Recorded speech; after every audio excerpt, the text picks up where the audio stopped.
Caught my wife cheating after 6 months of marriage. I guess I should have seen it coming. Hell, maybe I did, but I just didn't want to face it. I'm 32. Feels like I'm 10 years older now. Been working at the same crappy desk job for 7 years, grinding away, getting the same paycheck, pretending to be content while my life slowly ticked by.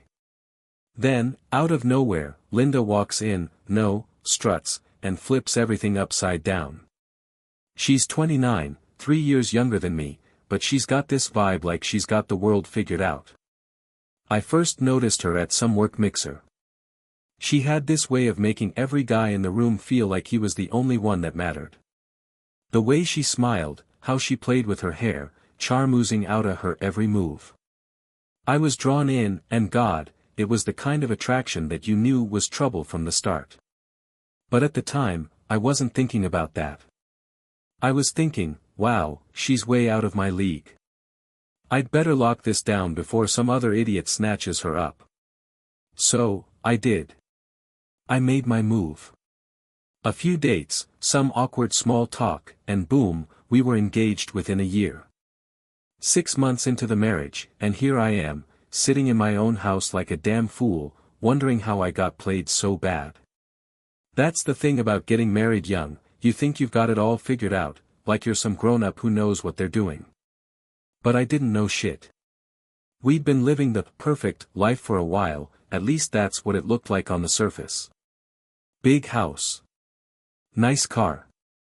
She had her friends, I had my buddies, and we'd do the usual couple stuff. Maybe things weren't as exciting as they used to be, but that's just marriage, right?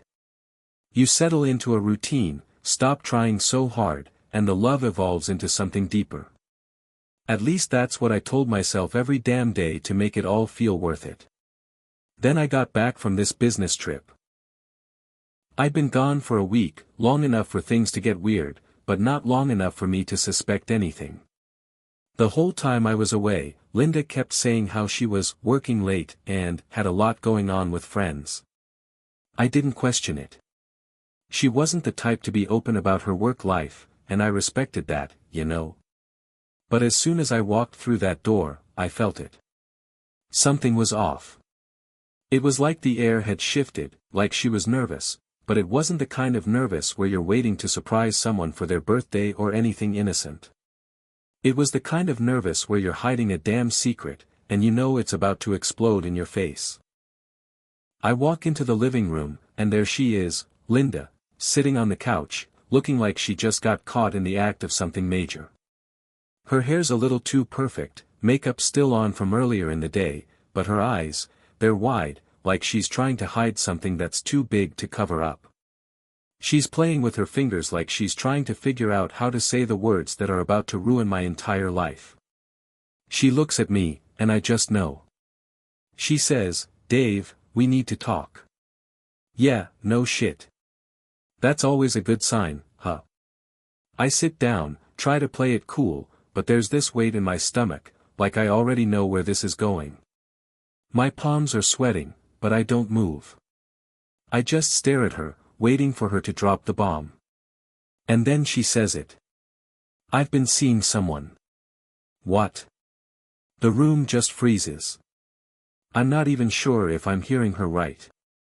My mind starts racing, running through every possible scenario except the one that actually happened. My brain tells me it's a joke, a sick prank, but her face. No. She's not joking. She's serious.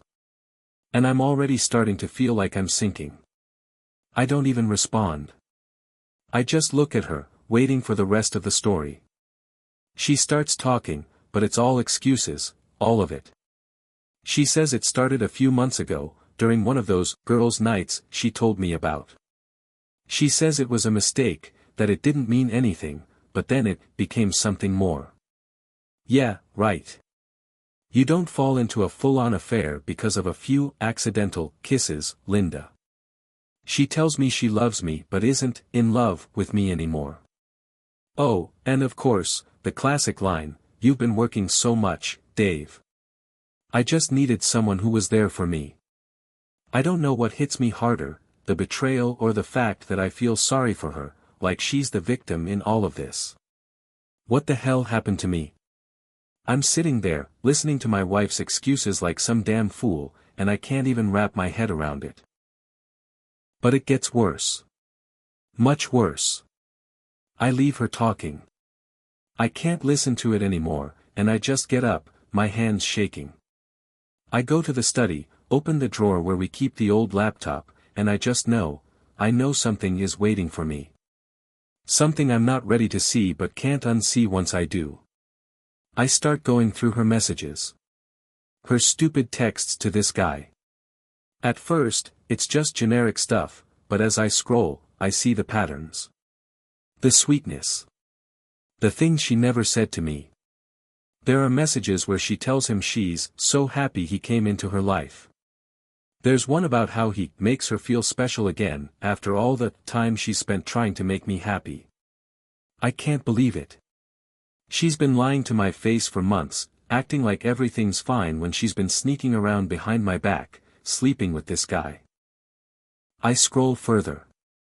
There are pictures. Not of her smiling at a party, but of her in bed. Of her making out with this other guy, my wife, my goddamn wife, sharing her body with some other man. There's a part of me that wants to burn the damn computer, but the other part of me, the part that's too far gone, keeps scrolling. And it hits me like a freight train, this isn't just a mistake. This is a full-blown affair. This is betrayal in the worst form. I don't say anything at first. I just sit there, staring at the screen. I don't know what to feel.